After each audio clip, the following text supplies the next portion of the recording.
رب اشرح لي صدري ويسر لي أمري واحلل عقدة من لساني يفقه قولي أعوذ بالله من الشيطان الرجيم بسم الله الرحمن الرحیم۔ علم کے بغیر عمل بعض اوقات انسان کو گمراہی تک لے جاتا ہے، یعنی جب انسان کو راستے کا علم ہی نہ ہو اور وہ گھر سے نکل پڑے تو کیا ایسا شخص منزل تک پہنچ جائے گا؟ تو منزل تک پہنچنے کے لیے تو پھر راستے کا علم ہونا بہت ضروری ہوتا ہے۔ اسی طرح جنت تک پہنچنے کے لیے جنت کے راستے کا علم ہونا بھی بہت ضروری ہے۔ اگر انسان اس راستے پر چلے ہی نہ تو پھر جنت تک پہنچے گا کیسے؟ تو علم حاصل کرنا جنت تک لے جانے کا ذریعہ بنتا ہے۔ علم کا حصول جنت کا راستہ ہے۔ مثلاً ایک شخص عبادت کرتا ہے، اپنے آپ کو عبادت میں خوب تھکاتا ہے، لیکن بات یہی ہوتی ہے کہ وہ عبادت ایسے طریقوں سے کر رہا ہوتا ہے جو اللہ رب العزت کو مطلوب ہی نہیں ہوتے، تو اس کا وہ تھکنا فائدہ نہیں دے گا، کیونکہ یہ شیطان کی چالوں میں سے ایک بڑی اہم چال ہے کہ وہ لوگوں کو کچھ سیکھنے سے یا علم حاصل کرنے سے روکتا ہے۔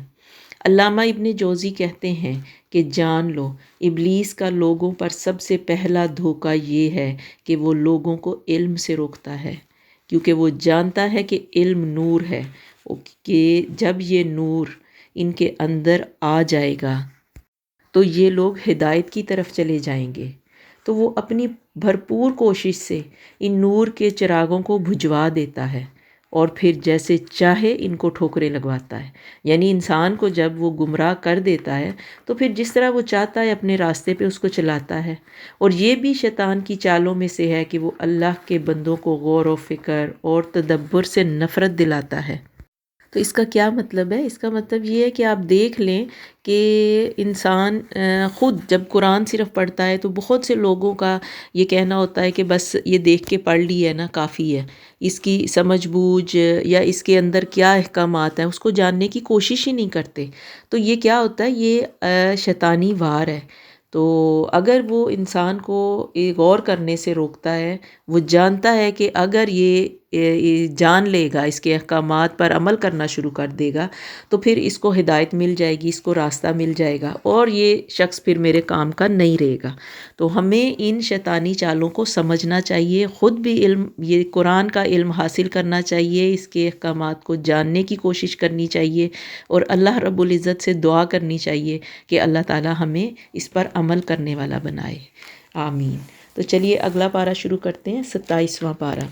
بسم اللہ الرحمن الرحیم۔ قال فما خطبكم أيها المرسلون قالوا إنا أرسلنا إلى قوم مجرمين لنرسل عليهم حجارة من طين مسومة عند ربك للمسرفين۔ شروع کرتی ہوں اللہ کے بابرکت نام سے جو نہایت مہربان اور رحم فرمانے والا ہے۔ حضرت ابراہیم نے کہا کہ اللہ کے بھیجے ہوئے فرشتوں، تمہارا کیا مقصد ہے؟ انہوں نے جواب دیا کہ ہم گناہ گار قوم کی طرف بھیجے گئے ہیں تاکہ ہم ان پر مٹی کے کنکر برسائیں جو تیرے رب کی طرف سے نشان زدہ ہیں ان حد سے گزر جانے والوں کے لیے۔ یعنی جیسے ہم پچھلے پارے سے پڑھتے آ رہے ہیں کہ یہاں حضرت ابراہیم کا واقعہ شروع ہوا ہے کہ ان کے پاس جب فرشتے آئے تو حضرت ابراہیم نے ان سے ان کے آنے کا مقصد پوچھا، تو وہ آگے سے جواب دے رہے ہیں کہ ہم آپ کی طرف نہیں بلکہ کسی اور قوم کی طرف بھیجے گئے ہیں۔ تو وہ قوم لوط کی طرف بھیجے گئے تھے۔ تو ابراہیم علیہ السلام ان سے پوچھتے ہیں کہ ان کی طرف تم کیا کرنے آئے ہو؟ تو پھر وہ ان کو بتاتے ہیں کہ ہم اللہ سبحانہ و تعالیٰ کے حکم سے اس قوم کی طرف عذاب کے لیے آئے ہیں۔ اور پھر آگے اللہ سبحانہ و تعالیٰ فرماتے ہیں پس جتنے ایماندار وہاں تھے ہم نے انہیں نکال لیا اور ہم نے وہاں مسلمانوں کا صرف ایک ہی گھر پایا۔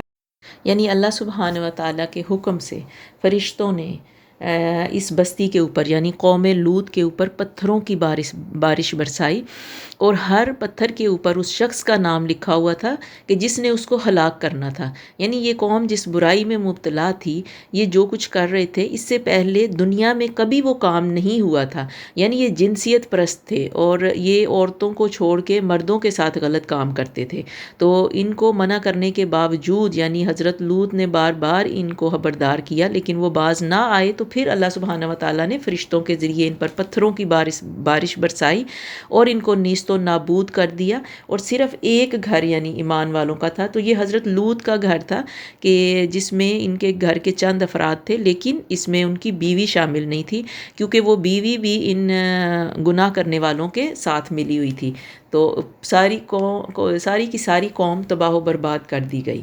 اور پھر آگے فرمایا، موسیٰ کے قصے میں بھی ہماری طرف سے ایک نشانی ہے کہ ہم نے اسے فرعون کی طرف کھلی دلیل دے کر بھیجا، بس اس نے اپنے بل بوتے پر منہ موڑا اور کہنے لگا یہ جادوگر ہے یا دیوانہ ہے۔ بالآخر ہم نے اسے اور اس کے لشکروں کو اپنے عذاب میں پکڑ کر دریا میں ڈال دیا، وہ تھا ہی ملامت کے قابل۔ اسی طرح قوم عاد میں بھی ہماری طرف سے نصیحت آئی، جبکہ ہم نے ان پر خیر و برکت سے خالی آندھی بھیجی۔ یعنی ان سب پیغمبروں نے اپنی قوم کو اللہ کی وحدانیت کا درس دیا اور انہیں شرک سے روکا، لیکن جب یہ اس تعلیم پر ایمان نہ لائے تو پھر اللہ سبحانہ وتعالیٰ نے انہیں اس طرح کے عذابوں میں مبتلا کیا کہ ان کا نام و نشان مٹا دیا۔ اسی طرح پھر نوح علیہ السلام کی قوم کا بھی اس سے پہلے یہی حال ہو چکا تھا، وہ بھی نافرمان لوگ تھے۔ آسمان کو ہم نے ہاتھوں سے بنایا ہے اور یقیناً ہم کشادگی کرنے والے ہیں، اور زمین کو ہم نے فرش بنا دیا، پس ہم بہت ہی اچھے بچھانے والے ہیں، اور ہر چیز کو ہم نے جوڑا جوڑا پیدا کیا تاکہ تم نصیحت حاصل کرو۔ اسی طرح سب پہلی گزری ہوئی قوموں کی طرف اللہ سبحانہ وتعالیٰ نے رسول بھیجے۔ ان کو جب ان اقوام نے ان رسولوں کو جھٹلایا تو اللہ کی طرف سے عذاب کے مستحق ہوئے۔ پھر اللہ سبحانہ وتعالیٰ فرماتے ہیں نبی کریم صلی اللہ علیہ وسلم سے، تو آپ ان سے منہ پھیر لیں، آپ پر کوئی ملامت نہیں، اور نصیحت کرتے رہیں، یقیناً یہ نصیحت ایمانداروں کو نفع دے گی۔ میں نے جنات اور انسانوں کو محض اسی لیے پیدا کیا ہے کہ وہ صرف میری عبادت کریں، نہ میں ان سے روزی چاہتا ہوں، نہ میری یہ چاہت ہے کہ وہ مجھے کھلائیں۔ اللہ تعالیٰ تو خود ہی سب کا روزی دینے والا اور طاقتور، توانائی والا اور حکمت و علم والا ہے۔ اور پھر سورت کے آخر میں فرمایا فَإِنَّ لِلَّذِينَ ظَلَمُوا ذَنُوبًا مِثْلَ ذُنُوبِ أَصْحَابِهِمْ فَلَا يَسْتَعْجِلُونَ فَوَيْلٌ لِلَّذِينَ كَفَرُوا مِن يَوْمِهِمُ الَّذِي يُوعَدُونَ، بس جن لوگوں نے ظلم کیا ہے انہیں بھی ان کے ساتھیوں کے حصے کے مثل حصہ ملے گا، لہٰذا وہ مجھ سے جلدی طلب نہ کریں، بس خرابی ہے منکروں کو ان کے اس دن کی جس کا وعدہ دیے جاتے ہیں۔ مطلب یہ کہ ظالموں کو عذاب سے حصہ پہنچے گا، جس طرح اس سے پہلے کفر و شرک کا ارتکاب کرنے والوں کو ان کے عذاب کا حصہ ملا۔ تو اگلی سورت طور۔ بسم اللہ الرحمن الرحیم، والطور وکتاب مسطور فی رق منشور والبیت المعمور والسقف المرفوع والبحر المسجور۔ شروع کرتی ہوں اللہ کے بابرکت نام سے جو نہایت مہربان رحم فرمانے والا ہے۔ قسم ہے طور کی اور لکھی ہوئی کتاب کی جو جھلی کے کھلے ہوئے ورق میں ہے۔ جھلی یعنی یہ وہ باریک چمڑا جس کے اوپر اس وقت لکھا جاتا تھا، اور آباد گھر کی اور اونچی چھت کی اور بھڑکائے ہوئے سمندر کی، بے شک آپ کے رب کا عذاب ہو کر رہنے والا ہے۔ یعنی یہ صورت کا آغاز ہی ان سب چیزوں کی قسم کے ساتھ ہو رہا ہے جو اللہ سبحانہ وتعالیٰ کھا رہے ہیں۔ تو یہ کوہ طور کی قسم، اور اس کے بعد کتاب مسطور، یعنی یہ وہ لکھی ہوئی کتاب جو لوح محفوظ میں ہے، یعنی جس کو فرشتے اٹھائے ہوئے ہیں، یہ اس کتاب کی قسم، اور پھر اس گھر کی قسم، اور اس کے علاوہ والسقف المرفوع، اور اسی طرح اونچی چھت یعنی آسمان کی قسم، اور سمندر کی قسم، یہ ساری قسموں کا جواب ہے، یعنی یہ تمام چیزیں جو اللہ سبحانہ و تعالیٰ کی عظیم قدرت کی مظہر ہیں، اس بات کی دلیل ہیں کہ اللہ وہ عذاب بھی یقیناً لے کر آئے گا جس کا اس نے وعدہ کیا ہے، اور یہ عذاب ٹلنے والا نہیں، یعنی قیامت برپا ہو کے رہے گی۔ اور جنہوں نے جو برے اعمال کیے ہیں، اللہ سبحانہ و تعالیٰ ان سب چیزوں کی قسم کھا کے فرما رہے ہیں کہ قیامت کے روز ان کو ان کے اعمال کا بدلہ دیا جائے گا۔ قیامت کے دن اللہ کا عذاب واقعہ ہو کے رہے گا، اسے کوئی روکنے والا نہیں۔ اور پھر آگے سے قیامت کا منظر کھینچتے ہوئے فرماتے ہیں، جس دن آسمان تھر تھرانے لگے گا اور پہاڑ چلنے پھرنے لگیں گے، اس دن جٹلانے والوں کی پوری خرابی ہوگی جو اپنی بیہودہ گوئی میں اچھل کود کر رہے تھے، جس دن وہ دھکے دے دے کر آتش جہنم کی طرف لائے جائیں گے، یہی وہ آتش دوزخ ہے جسے تم جٹلاتے تھے۔ اب بتاؤ کیا یہ جادو ہے یا تم دیکھتے ہی نہیں ہو؟ جاؤ دوزخ میں، اب تمہارا صبر کرنا اور نہ کرنا تمہارے لیے یکساں ہے، تمہیں فقط تمہارے کیے کا بدلہ دیا جائے گا، یقیناً پرہیزگار لوگ جنتوں میں اور نعمتوں میں ہوں گے۔ یعنی اب اللہ رب العزت اس دن کی تصویر کشی کر رہے ہیں جس دن سے یہ کافر انکار کر رہے تھے، اور جنت اور دوزخ میں لوگوں کا احوال بیان کیا جا رہا ہے۔ نیکوکار لوگوں کو خوشخبری کہ ان کو اپنے صالح رشتہ داروں سے جنت میں ملا دیا جائے گا۔ سبحان اللہ۔ سبحانہ و تعالیٰ فرما رہے ہیں، والذین آمنوا واتبعتهم ذریتهم بإیمان الحقنا بهم ذریتهم وما ألتناهم من عملهم من شیء کل امرئ بما کسب رہین۔ اور جو لوگ ایمان لائے اور ان کی اولاد نے بھی ایمان میں ان کی پیروی کی، ہم ان کی اولادوں کو ان تک پہنچا دیں گے، ان کے عمل سے ہم کچھ کم نہ کریں گے، ہر شخص اپنے اپنے اعمال میں گرفتار ہے۔ ہم ان کے لیے میوے اور مرغوب گوشت کی ریل پیل کر دیں گے، خوش طبعی کے ساتھ ایک دوسرے سے شراب کی چھینا جھپٹی کریں گے، یعنی ایک دوسرے کے ہاتھوں سے لیں گے، جس شراب کے سرور میں نہ تو بیہودہ گوئی ہوگی نہ کوئی گناہ۔ ان کے ارد گرد ان کے 9 عمر غلام چل رہے ہوں گے، گویا کہ وہ موتی تھے جو ڈھکے رکھے تھے، اور آپس میں ایک دوسرے کی طرف متوجہ ہو کر سوال کریں گے، کہیں گے اس سے پہلے ہم اپنے گھر والوں کے درمیان بہت ڈرا کرتے تھے۔ یعنی کس چیز سے ڈرا کرتے تھے؟ کہ اللہ کے عذاب سے ہمیں ڈر لگتا تھا، اور اس لیے ہم وہاں پہ ایسے اعمال کرتے رہے کہ جس سے اللہ سبحانہ و تعالیٰ خوش ہوتے رہے۔ انسان کو جس چیز کا ڈر ہوتا ہے تو پھر وہ اس سے بچنے کی کوشش بھی کرتا ہے، تو اس لیے یہ وہ لوگ ہوں گے جو دنیا میں اللہ سے ڈرتے ہوئے ہر کام کرتے تھے، تقوی اختیار کیے ہوئے تھا انہوں نے، تو کہہ رہے ہوں گے کہ پس اللہ نے ہم پر بڑا احسان کیا اور ہمیں تند و تیز گرم ہواؤں کے عذاب سے بچا لیا۔ اور پھر قریش کے ان سوالات اور اعتراضات کے جواب دیے گئے جو وہ رسول صلی اللہ علیہ وسلم اور قرآن کے خلاف اٹھاتے تھے۔ اگر وہ اس کو جھوٹ گردانتے ہیں تو خود بھی ایک من گھڑت کتاب اس جیسی بنا لائیں اگر سچے ہیں۔ پھر اللہ سبحانہ و تعالیٰ ان سے بہت سے سوال کرتے ہیں، اور یہ ایسے سوال ہیں کہ ان کے پاس ان سوالوں کا کوئی جواب نہیں تھا۔ ام خلقوا من غیر شیء ام هم الخالقون، کیا یہ بغیر کسی پیدا کرنے والے کے خود بخود پیدا ہو گئے ہیں یا یہ خود پیدا کرنے والے ہیں؟ ام خلقوا السماوات والارض بل لا یوقنون، انہوں نے ہی آسمان و زمین کو پیدا کیا ہے بلکہ یہ یقین نہ کرنے والے لوگ ہیں۔ یا کیا ان کے پاس تیرے رب کے خزانے ہیں یا ان خزانوں کے یہ داروغہ ہیں، یا کیا ان کے پاس کوئی سیڑھی ہے جس پر چڑھ کر یہ آئے ہیں؟ اگر ایسا ہے تو ان کا سننے والا کوئی روشن دلیل پیش تو کرے۔ کیا اللہ کی تو سب لڑکیاں ہیں اور تمہارے ہاں سب لڑکے ہیں؟ کیا تو ان سے کوئی اجرت طلب کرتا ہے کہ یہ اس کے تاوان سے بوجھل ہو رہے ہیں؟ کیا ان کے پاس علم غیب ہے جسے یہ لکھ لیتے ہیں؟ کیا یہ لوگ کوئی فریب کرنا چاہتے ہیں؟ تو یقین کر لیں کہ فریب خوردہ جماعت کافروں کی ہے۔ کیا یہ اللہ کے سوا ان کا کوئی معبود ہے؟ ہرگز نہیں، اللہ تعالیٰ ان کے شرک سے پاک ہے۔ اگر یہ لوگ آسمان کے کسی ٹکڑے کو گرتا ہوا دیکھ لیں تب بھی کہہ دیں گے کہ یہ طے بطے بادل ہے۔ تو انہیں چھوڑ دے یہاں تک کہ انہیں اس دن سے سابقہ پڑے جس میں یہ بے ہوش کر دیے جائیں گے، جس دن انہیں ان کا مکر کچھ کام نہ آئے گا اور نہ ہی وہ مدد کیے جائیں گے۔ پھر سورت کے خاتمے پہ فرمایا وَاصْبِرْ لِحُکْمِ رَبِّكَ فَإِنَّكَ بِأَعْيُنِنَا وَسَبِّحْ بِحَمْدِ رَبِّكَ حِينَ تَقُومُ وَمِنَ اللَّيْلِ فَسَبِّحْهُ وَإِدْبَارَ النُّجُومِ۔ اپنے رب کے حکم کے انتظار میں صبر سے کام لیجئے، بے شک تو ہماری آنکھوں کے سامنے ہے۔ صبح کو جب تو اٹھے اپنے رب کی پاکی اور حمد بیان کر، اور رات کو بھی اس کی تسبیح پڑھ، اور ستاروں کے ڈوبتے وقت بھی۔ بس اللہ سبحانہ و تعالیٰ نبی کریم صلی اللہ علیہ وسلم کو ان کے احوال بتانے کے بعد فرما رہے ہیں کہ آپ ان کی باتوں کے اوپر غم نہ کھائیں، آپ صبر کریں، بس آپ اللہ کی تسبیح بیان کرتے رہیں ان اوقات میں۔ سورة النجم، بسم اللہ الرحمن الرحیم۔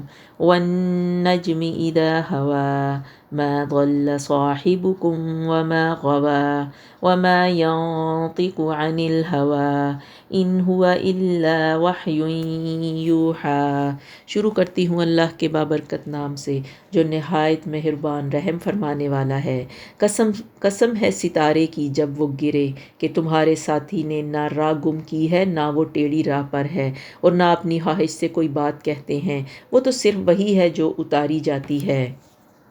اسے پوری طاقت والے فرشتے نے سکھایا ہے جو زور آور ہے۔ پھر وہ سیدھا کھڑا ہو گیا اور وہ بلند آسمان کے کناروں پر تھا، پھر نزدیک ہوا اور اتر آیا، پس وہ 2 کمانوں کے بقد فاصلہ رہ گیا، بلکہ اس سے بھی کم۔ پس اس نے اللہ کے بندے کو وحی پہنچائی، اور جو بھی پہنچائی دل نے جھوٹ نہیں کہا۔ جسے پیغمبر نے دیکھا، کیا تم جھگڑا کرتے ہو اس پر جو پیغمبر دیکھتے ہیں؟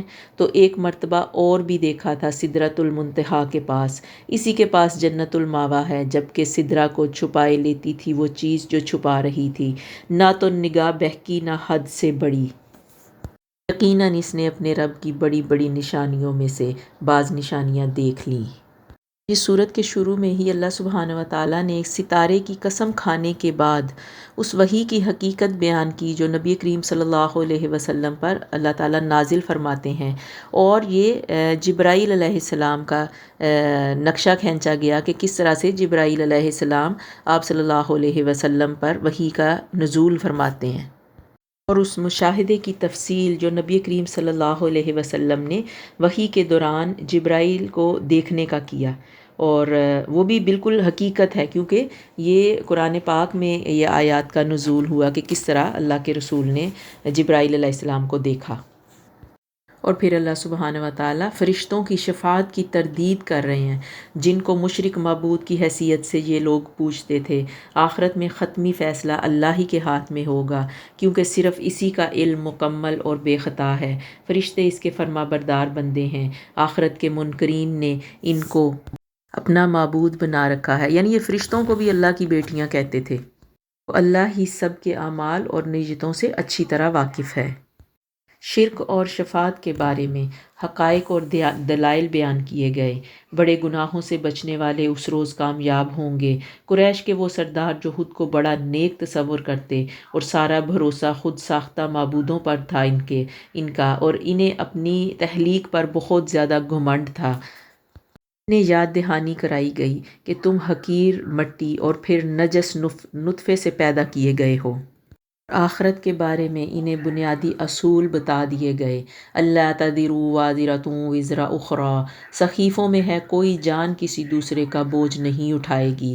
وَأَن لَيْسَ لِلْإِنسَانِ إِلَّا مَا سَعَىٰ، اور یہ کہ انسان کے لیے وہی ہے جو اس نے کمائی کی ہوگی۔ وَأَنَّ سَعْيَهُ سَوْفَ يُرَىٰ، اور یہ کہ اس کی کمائی عنقریب ملاحظہ کی جائے گی۔ ثُمَّ يُجْزَاهُ الْجَزَاءَ الْأَوْفَىٰ، پھر اس کو پورا پورا بدلہ دیا جائے گا۔ اور پھر اللہ کی طاقت تمام چیزوں پر بتائی گئی کہ وہ شعرا ستارہ جس کی عرب پرستش کرتے تھے اس کا رب بھی اللہ ہے۔ وَأَنَّهُ هُوَ رَبُّ الشِّعْرَىٰ، بے شک وہ شعرا کا رب ہے، کیونکہ وہ ستارے کی پرستش کرتے تھے تو اللہ سبحانہ و تعالیٰ فرما رہے ہیں کہ اس کا رب بھی میں ہی ہوں جس کی تم پوجا کرتے ہو، اور اسی رب نے سرکشی کی وجہ سے پہلی قوموں کو تباہ کر ڈالا۔ اور پھر یہ صورت قرآن کی وحی کے ذکر سے جو شروع ہوئی تو قرآن کے نذیر ہونے کے ذکر پر ختم ہو رہی ہے کہ قرآن پہلی کتابوں کی طرح خبردار کرنے والی کتاب ہے۔ یہ انسان کو جگانے کے لیے ایک سنجیدہ قسم کی پکار ہے، تو اسے مذاق میں نہ ٹالیں، اور لوگوں کو اس پر رونا چاہیے، نہ کہ اس کا نعوذ باللہ مذاق اڑائیں، اور چاہیے کہ اپنے رب کے آگے ہر وقت سر بسجود ہو جائیں۔ فرمایا ہادہ نذیر من النذر الاولی کہ یہ نبی صلی اللہ علیہ وسلم ڈرانے والے ہیں پہلے ڈرانے والوں میں سے۔ ازفت الازفہ قیامت نزدیک آ گئی ہے، لیس لہا من دون اللہ کاشفہ کہ اللہ کے سوا اس وقت معین کو کھول کر اور کوئی دکھانے والا نہیں ہے۔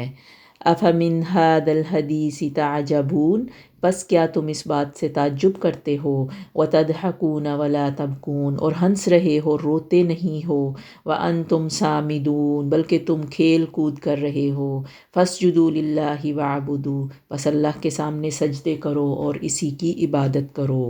سورۃ القمر۔ بسم اللہ الرحمن الرحیم۔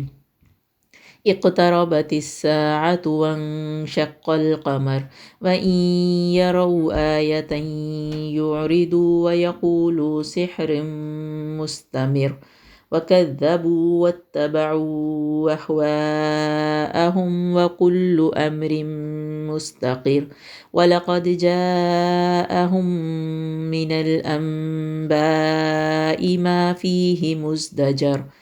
شروع کرتی ہوں اللہ کے بابرکت نام سے جو نہایت مہربان رحم فرمانے والا ہے۔ قیامت قریب آ گئی اور چاند پھٹ گیا، یہ اگر کوئی معجزہ دیکھتے ہیں تو منہ پھیر لیتے ہیں اور کہہ دیتے ہیں کہ یہ پہلے سے چلا ہوا ایک جادو ہے۔ انہوں نے جھٹلایا اور اپنی خواہشوں کی پیروی کی، اور ہر کام ٹھہرے ہوئے وقت مقرر پر ہو کر رہے گا۔ یقیناً ان کے پاس وہ خبریں آ چکی ہیں جن میں ڈانٹ ڈپٹ کی نصیحت ہے۔ سورت کے شروع میں ہی اللہ سبحانہ و تعالیٰ ان کو فرما رہے ہیں کہ قیامت قریب آ گئی ہے، اور یہ قریش جو رسول صلی اللہ علیہ وسلم سے معجزے مانگتے، مگر جب یہ شق القمر کا واقعہ ہوا یعنی چاند کے دو ٹکڑے ہو جانے کا جب واقعہ ہوا تو ان کی توجہ اس طرف مبذول کرائی گئی، تو اس کو بھی انہوں نے جادو کہہ دیا۔ تو جیسے آپ جانتے ہیں کہ یہ وہ معجزہ ہے جو اہل مکہ کے مطالبے پر دکھایا گیا تھا کہ چاند کے دو ٹکڑے ہو گئے، حتیٰ کہ لوگوں نے غار حرا کو اس کے درمیان دیکھا، یعنی اس کا ایک ٹکڑا پہاڑ کے اس طرف اور ایک ٹکڑا دوسری طرف ہو گیا تھا۔ اور یہ نبی کریم صلی اللہ علیہ وسلم کے واضح معجزات میں سے ایک معجزہ تھا، لیکن یہ دیکھنے کے بعد بھی قریش بجائے اس کے کہ ایمان لاتے تو اسے بھی بس انہوں نے جادو کہہ کے جھٹلا دیا اور کہنے لگے کہ یہ تو تم نے جادو سے کیا، حالانکہ انہوں نے کھلی آنکھوں سے سامنے دیکھا کہ چاند کے دو ٹکڑے ہوئے تھے۔ تو پھر اس واقعے کے بعد بھی اللہ سبحانہ و تعالیٰ آپ صلی اللہ علیہ وسلم کو ان سے لاپرواہ ہونے کو کہتے ہیں کہ جب تک یہ قرآن کی بجائے عذاب کی طرف نہ بلائے جائیں گے، اس وقت تک ان کو اس کا یقین ہی نہیں آئے گا، جب تک کہ ان کے اوپر عذاب واقع نہ ہو جائے گا۔ تو آپ ان کی فکر چھوڑ دیں، ان کی طرف سے لاپرواہ ہو جائیے۔ اور پھر قریش کو نصیحت کے لیے پچھلی اقوام کے قصے دوبارہ سے اللہ سبحانہ و تعالیٰ دہراتے ہیں، اور ان کو بار بار بتایا جا رہا ہے کہ جب انہوں نے اپنے نبیوں کو جھٹلایا تو وہ اقوام عذاب کی مستحق ہوئیں۔ اور اللہ سبحانہ و تعالیٰ نے ہر قوم کے عذاب کو یہاں پہ بیان کر دیا کہ ہم نے ان پر ایک چیخ بھیجی، پس ایسے ہو گئے جیسے کانٹوں کی اوندھی ہوئی باڑ، اور ہم نے نصیحت کے لیے قرآن کو آسان کر دیا۔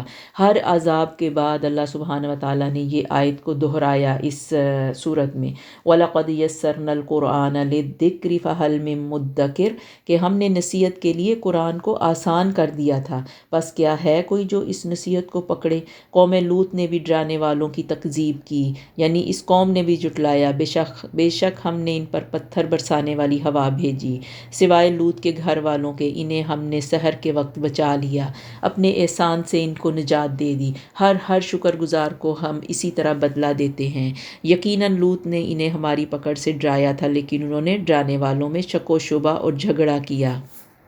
تو یقیناً ہم نے قرآن کو نصیحت کے لیے آسان کر دیا، پس کیا کوئی ہے نصیحت پکڑنے والا؟ وَلَقَدْ يَسَّرْنَا الْقُرْآنَ لِلذِّكْرِ فَهَلْ مِن مُدَّكِرٍ اور فرعونیوں کے پاس بھی ڈرانے والے آئے، انہوں نے ہماری تمام نشانیاں جھٹلا دی، بس ہم نے انہیں بڑے غالب قوی پکڑنے والے کی طرح پکڑ لیا۔ اے قریشیو، کیا تمہارے کافر ان کافروں سے کچھ بہتر ہیں؟ یا تمہارے لیے اگلی کتابوں میں چھٹکارا لکھا ہوا ہے؟ یا یہ کہتے ہیں کہ ہم غلبہ پانے والی جماعت ہیں؟ ان قریب یہ جماعت شکست دے دی جائے گی اور پیٹھ دے کر بھاگے گی، بلکہ قیامت کی گھڑی ان کے وعدے کا وقت ہے اور قیامت بڑی سخت اور کڑوی چیز ہے۔ اور پھر اس صورت کے آخر میں قریش سے ان قصوں میں اپنا مستقبل دیکھنے کو کہا گیا۔ ان کے منکرین ان پہلوں سے بہتر تو نہیں تھے، ان کو دنیا اور آخرت دونوں کے عذابوں سے ڈرایا گیا اور متقیوں کے اچھے انجام کو سامنے رکھا گیا۔ اور فرمایا کہ ہم نے تم جیسے بہت سوں کو ہلاک کر دیا، بس کوئی ہے نصیحت حاصل کرنے والا؟ جو کچھ انہوں نے اعمال کیے ہیں سب نامہ اعمال میں لکھا ہوا ہے۔ یعنی وَكُلَّ شَيْءٍ فَعَلُوهُ فِي الزُّبُرِ وَكُلُّ صَغِيرٍ وَكَبِيرٍ مُسْتَطَرٍ، اسی طرح ہر چھوٹی بڑی بات بھی لکھی ہوئی ہے۔ ان المتقین فی جنات ونہر، یقیناً ہمارا ڈر رکھنے والے یعنی متقی جنتوں اور نہروں میں ہوں گے۔ فی مقعد صدق عند ملیک مقتدر، اور راستی اور عزت کی بیٹھک میں یعنی عزت کے مقام پر بیٹھے ہوئے ہوں گے قدرت والے بادشاہ کے پاس، یعنی اللہ سبحانہ و تعالیٰ کے پاس متقین کا یہ مقام ہوگا۔ ان کے سچ بولنے کی وجہ سے وہ اونچی مسندوں پر بیٹھے ہوں گے۔ سورۃ الرحمن، بسم اللہ الرحمن الرحیم۔ الرحمن علم القرآن، خلق الانسان، علمہ البیان، الشمس والقمر بحسبان، والنجم والشجر يسجدان، والسماء رفعها ووضع الميزان۔ شروع کرتی ہوں اللہ کے بابرکت نام سے جو نہایت مہربان رحم فرمانے والا ہے۔ رحمان ہے جس نے قرآن سکھایا، اسی نے انسان کو پیدا کیا، اسے بولنا سکھایا۔ آفتاب اور ماہتاب مقررہ حساب سے ہیں اور ستارے اور درخت دونوں سجدہ کرتے ہیں۔ اسی نے آسمان کو بلند کیا اور اسی نے ترازو رکھی تاکہ تم تولنے میں تجاوز نہ کرو، انصاف کے ساتھ وزن کو ٹھیک رکھو اور تول میں کم نہ دو۔ اسی نے مخلوق کے لیے زمین بچھا دی جس میں میوے ہیں اور خوشے والی کھجور کے درخت ہیں، اور بھس والا اناج ہے اور خوشبودار پھول ہیں۔ فَبِأَيِّ آلَاءِ رَبِّكُمَا تُكَذِّبَانِ، اے انسانوں اور جنوں تم اپنے پروردگار کی کس کس نعمت کو جھٹلاؤ گے۔ خلق الانسان من صلصال کالفخار، اور پھر انسان کی تخلیق کے مراحل بیان کیے کہ اس نے انسان کو ایسی آواز دینے والی مٹی سے پیدا کیا جو ٹھیکری کی طرح تھی۔ سورت کے شروع میں قرآن کو اللہ سبحانہ و تعالیٰ کی سب سے بڑی رحمت قرار دیتے ہوئے اس کا آغاز ہوا کہ کس طرح اس نے اللہ سبحانہ و تعالیٰ نے اپنے بندے کو سکھایا، اور پھر انسان کی تخلیق کا اللہ سبحانہ و تعالیٰ بتاتے ہیں کہ کس طرح اللہ تعالیٰ نے انسان کو پیدا کیا، اسے بولنے کی طاقت عطا کی، اسے عقل بخشی۔ تو انسان کی ان تمام صفات کا تقاضا تھا کہ انسان کی رہنمائی کے لیے ایک کتاب بھیجی جائے۔ تو ایک کتاب اللہ سبحانہ و تعالیٰ نے جو حکمت سے لبریز تھی انسانوں کے لیے بھیجی، تو اس کا یہ مطلب نہیں کہ اللہ نے انسان کو اس لیے عقل دی کہ وہ معجزوں اور عذاب کا مطالبہ کرے۔ تو اللہ کی نشانیاں اور رحمتیں ایک ایک کر کے اللہ سبحانہ و تعالیٰ ان کے سامنے گنوا رہے ہیں، اور بار بار پھر ان نعمتوں کے بعد پوچھتے ہیں، ان سے سوال کرتے ہیں کہ تم اپنے رب کی ان کن کن نعمتوں کو جھٹلاؤ گے، کن کن نعمتوں سے تم انکار کرو گے۔ پھر اس کے بعد اللہ سبحانہ و تعالیٰ قیامت کے دن کا منظر اور اس دن گناہ گاروں کے حال کا نقشہ بیان کرتے ہیں اور فرماتے ہیں فَإِذَا انشَقَّتِ السَّمَاءُ فَكَانَتْ وَرْدَةً كَالدِّهَانِ، بس جب کہ آسمان پھٹ کر سرخ ہو جائے گا جیسے کہ سرخ چمڑا ہو۔ فَبِأَيِّ آلَاءِ رَبِّكُمَا تُكَذِّبَانِ، بس تم اپنے رب کی کس کس نعمت کو جھٹلاؤ گے۔ اس دن کسی انسان اور کسی جن سے اس کے گناہوں کی پرستش نہ کی جائے گی، بس تم اپنے رب کی کس کس نعمت کو جھٹلاؤ گے۔ گناہ گار صرف حلیے سے ہی پہچان لیے جائیں گے اور ان کی پیشانیوں کے بال اور قدم پکڑ لیے جائیں گے، بس تم اپنے رب کی کس کس نعمت کو جھٹلاؤ گے۔ یہ ہے وہ جہنم جسے مجرم جھوٹا جانتے تھے، اس کے کھولتے ہوئے گرم پانی کے درمیان چکر کھائیں گے، بس تم اپنے رب کی کس کس نعمت کو جھٹلاؤ گے۔ اور اس شخص کے لیے جو اپنے رب کے سامنے کھڑا ہونے سے ڈرا، دو دو جنتیں ہیں، یعنی جہنمیوں کے بعد جنت کا منظر دکھایا گیا، پس تم اپنے رب کی کس کس نعمت کو جھٹلاؤ گے؟ دونوں جنتیں بہت سی ٹہنیوں اور شاخوں والی ہیں، پس تم اپنے رب کی کس کس نعمت کو جھٹلاؤ گے؟ ان دونوں جنتوں میں دو بہتے ہوئے چشمے ہیں، فیہا عینان تجریان فیہما من کل فاکہۃ زوجان، ان دونوں جنتوں میں ہر قسم کے میووں کی دو قسمیں ہوں گی، پھر تم کیا کیا نعمتیں اپنے رب کی جھٹلاؤ گے؟ وہاں نیچی نگاہوں والی حوریں ہیں جنہیں ان سے پہلے کسی جن و انس نے ہاتھ نہیں لگایا ہوگا، بس اپنے رب کی کس کس نعمت کو تم جھٹلاؤ گے؟ وہ حوریں مثل یاقوت اور مونگے کے ہوں گی، بس تم اپنے پروردگار کی کس کس نعمت کو جھٹلاؤ گے؟ احسان کا بدلہ احسان کے سوا کیا ہے؟ هل جزاء الاحسان الا الاحسان، یعنی نیکی کا بدلہ بس نیکی ہی ہے، تو تم اپنے رب کی کن کن نعمتوں کو جھٹلاؤ گے؟ ان کے سوا دو جنتیں اور ہیں، فَبِأَيِّ آلَاءِ رَبِّكُمَا تُكَذِّبَانِ، پس تم اپنے رب کی کن کن نعمتوں کو جھٹلاؤ گے؟ مُدْحَامَّتَانِ، جو دونوں گہری سب سیاہی مائل ہیں، بتاؤ اب اپنے پروردگار کی کس نعمت کو جھٹلاؤ گے؟ ان میں دو جوش سے ابلنے والے چشمے ہیں، ان دونوں میں میوے اور کھجور اور انار ہوں گے، کیا اب بھی رب کی کسی نعمت کو جھٹلاؤ گے؟ ان میں نیک سیرت خوبصورت عورتیں ہیں، پس تم اپنے رب کی کس کس نعمت کو جھٹلاؤ گے؟ یہ سب بڑی خوبصورت الفاظ میں اللہ سبحانہ و تعالیٰ نے جنت کی منظر کشی کی ہے، کہ پھر آخر میں فرماتے ہیں متکئین علی رفرف خضر وعبقری حسان، سبز مسندوں اور عمدہ فرشوں پر تکیہ لگائے ہوئے ہوں گے، پس اے جنوں اور انسانوں تم اپنے رب کی کس کس نعمت کو جھٹلاؤ گے؟ فَبِأَيِّ آلَاءِ رَبِّكُمَا تُكَذِّبَانِ، تبارک اسم ربک ذی الجلال والاکرام، تیرے پروردگار کا نام بابرکت ہے جو عزت و جلال والا ہے۔ سورۃ الواقعہ، بسم اللہ الرحمن الرحیم، اذا وقعت الواقعہ لیس لوقعتها کاذبہ خافضۃ رافعہ، اذا رجت الارض رجا وبست الجبال بسا فكانت هباء منبثا۔ شروع کرتی ہوں اللہ کے بابرکت نام سے جو نہایت مہربان رحم فرمانے والا ہے۔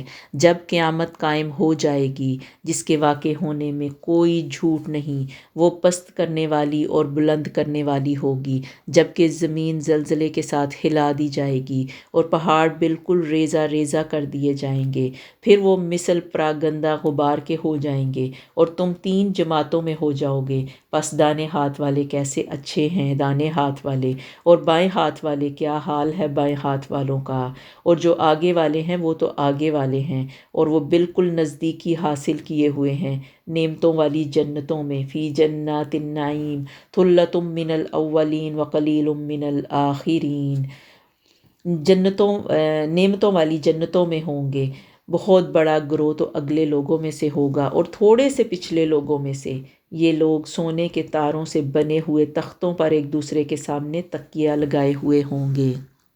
یعنی یہاں بھی سورت کے شروع میں ہی قیامت کے دن کا منظر، کہ جس دن اذا وقعت الواقعہ، کہ قیامت قائم ہو جائے گی، واقعہ ہونے والی سے مراد قیامت ہے، اور پستی اور بلندی سے مطلب یعنی ذلت اور عزت ہے، یعنی اللہ کے اطاعت گزار بندوں کو یہ بلندی اور نافرمانوں کو پستی دی جائے گی۔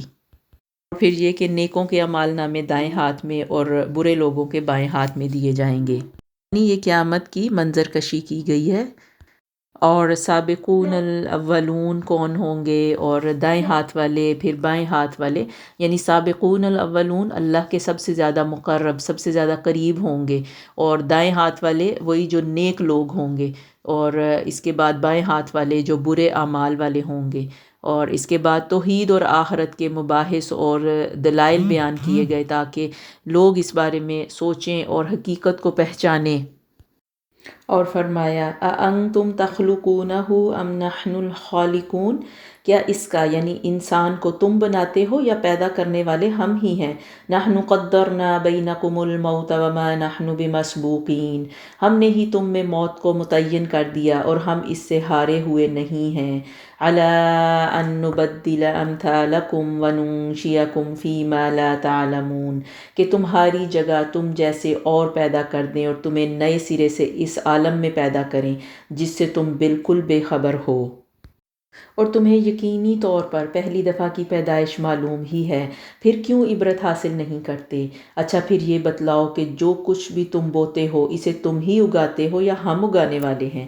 اگر ہم چاہیں تو اسے ریزہ ریزہ کر ڈالیں اور تم حیرت کے ساتھ باتیں بناتے رہ جاؤ گے ہم پر تو تاوان ہی پڑ گیا ہے، بلکہ ہم بالکل محروم ہی رہ گئے ہیں۔ اچھا یہ بتاؤ کہ جس پانی کو تم پیتے ہو اسے بادلوں سے بھی تم ہی اتارتے ہو یا ہم برساتے ہیں؟ اگر ہماری مرضی ہو تو ہم اسے کڑوا زہر کر دیں، پھر تم ہماری شکر گزاری کیوں نہیں کرتے؟ اچھا ذرا یہ بھی بتاؤ کہ جو آگ تم سلگاتے ہو اس کے درخت کو تم نے پیدا کیا ہے یا اس کے پیدا کرنے والے ہم ہیں؟ ہم نے بسبب نصیحت کے اسے مسافروں کے لیے فائدے کی چیز بنا دیا ہے، پس اپنے بہت بڑے رب کے نام کی تسبیح کرو۔ فسبح باسم ربک العظیم فلا اقسم بمواقع النجوم، اپنے رب کی تسبیح کرو پس میں قسم کھاتا ہوں ستارے کے گرنے کی۔ اگر تمہیں علم ہو تو یہ بہت بڑی قسم ہے کہ بے شک یہ قرآن بہت بڑی عزت والا ہے۔ اب یہ اللہ سبحانہ و تعالیٰ اپنی قدرت کی نشانیاں اور آس پاس پھیلے ہوئے جتنے بھی قدرت کے دلائل ہیں وہ اللہ سبحانہ و تعالیٰ ان کے سامنے پیش کر رہے ہیں، اور پھر ان سے مسلسل سوال کیے جا رہے ہیں کہ کیا تم ایسا کر سکتے ہو؟ تو یہ کون سی ہستی ہے کہ جو ایسا کر رہی ہے؟ اور پھر اس کے بعد یہ ستارے کی قسم کھا کے اللہ سبحانہ و تعالیٰ فرما رہے ہیں کہ یہ قرآن بہت بابرکت اور عزت والا قرآن ہے، یہ وہ بابرکت اور عزت والی کتاب ہے، ایک محفوظ کتاب میں درج ہے جسے صرف پاک لوگ ہی چھو سکتے ہیں۔ انہ لقرآن کریم فی کتاب مکنون لا یمسہ الا المطہرون تنزیل من رب العالمین، کہ یہ رب جہان کی طرف سے نازل کیا گیا ہے۔ افبہذا الحدیث انتم مدہنون، کیا تم ایسی بات کو سرسری یعنی بالکل معمولی سی سمجھ رہے ہو؟ اور تمہارے حصے کی بات یہی ہے کہ تم بس جٹلاتے پھر رہے ہو، بس جب کہ روح نرخرے تک پہنچ جائے گی اور تم اس وقت تک بول رہے ہوگے ہم اس شخص سے بنسبت تمہارے بہت زیادہ قریب ہوتے ہیں لیکن تم نہیں دیکھ سکتے۔ یعنی یہ اس وقت کا منظر کہ جب نزع کا عالم ہوتا ہے، انسان کی جان نکل رہی ہوتی ہے، تو اللہ سبحانہ و تعالیٰ فرماتے ہیں ہم اس کے جس قدر اس وقت قریب ہوتے ہیں تم سوچ بھی نہیں سکتے۔ وَأَنْتُمْ حِينَئِذٍ تَنظُرُونَ وَنَحْنُ أَقْرَبُ إِلَيْهِ مِنْكُمْ وَلَكِنْ لَا تُبْصِرُونَ، کہ ہم اس کے جتنے قریب ہوتے ہیں تم اس کے بارے میں جان ہی نہیں سکتے، تم دیکھ ہی نہیں سکتے۔ پس اگر تم کسی کے زیر فرمان نہیں اور اس قول میں سچے ہو تو ذرا اس روح کو تو لوٹاؤ، پس جو کوئی بارگاہ الہی سے قریب کیا ہوا ہوگا اسے تو راحت ہے اور غذائیں ہیں اور آرام والی جنت ہے، اور جو شخص دانے ہاتھ والوں میں سے ہے تو بھی سلامتی ہے تیرے لیے کہ تو دانے ہاتھ والوں میں سے ہے۔ وَأَمَّا إِن كَانَ مِنَ الْمُكَذِّبِينَ الضَّالِّينَ، لیکن اگر کوئی جھٹلانے والوں گمراہوں میں سے ہے تو کھولتے ہوئے پانی کی مہمانی ہے اس کے لیے، فَنُزُلٌ مِّنْ حَمِيمٍ وَتَصْلِيَةُ جَحِيمٍ، اور دوزخ میں اس کا جانا ہوگا۔ إِنَّ هَذَا لَهُوَ حَقُّ الْيَقِينِ فَسَبِّحْ بِاسْمِ رَبِّكَ الْعَظِيمِ، بے شک یہ خبر سراسر حق اور قطعاً یقینی ہے، پس تم اپنے عظیم الشان پروردگار کی تسبیح کرو۔ اب آپ نے دیکھا ہوگا کہ ان سب صورتوں کے خاتمے پہ جنت اور جنتیوں اور جہنمیوں کا انجام بتانے کے بعد اللہ سبحانہ و تعالیٰ کیا فرما رہے ہیں کہ آپ اپنے رب کی پاکی بیان کریں، آپ مسلسل تسبیح اور ذکر اذکار کریں اگر آپ اس عذاب سے بچنا چاہتے ہیں۔ سورۃ الحدید، بسم اللہ الرحمن الرحیم، سبح للہ ما فی السماوات والارض وهو العزیز الحکیم، له ملک السماوات والارض یحیی ویمیت وهو على كل شيء قدير هو الأول والآخر والظاهر والباطن وهو بكل شيء عليم۔ شروع کرتی ہوں اللہ کے بابرکت نام سے جو نہایت مہربان رحم فرمانے والا ہے۔ آسمانوں اور زمین میں جو ہے سب اللہ کی تسبیح کر رہے ہیں، وہ زبردست باحکمت ہے۔ آسمانوں اور زمین کی بادشاہت اسی کی ہے، وہی زندگی دیتا ہے اور موت بھی، وہ ہر چیز پر قادر ہے۔ وہی پہلے ہے، وہی پیچھے، وہی ظاہر ہے، وہی باطن یعنی وہی مخفی ہے، چھپا ہوا، وہ ہر چیز کو بخوبی جاننے والا ہے۔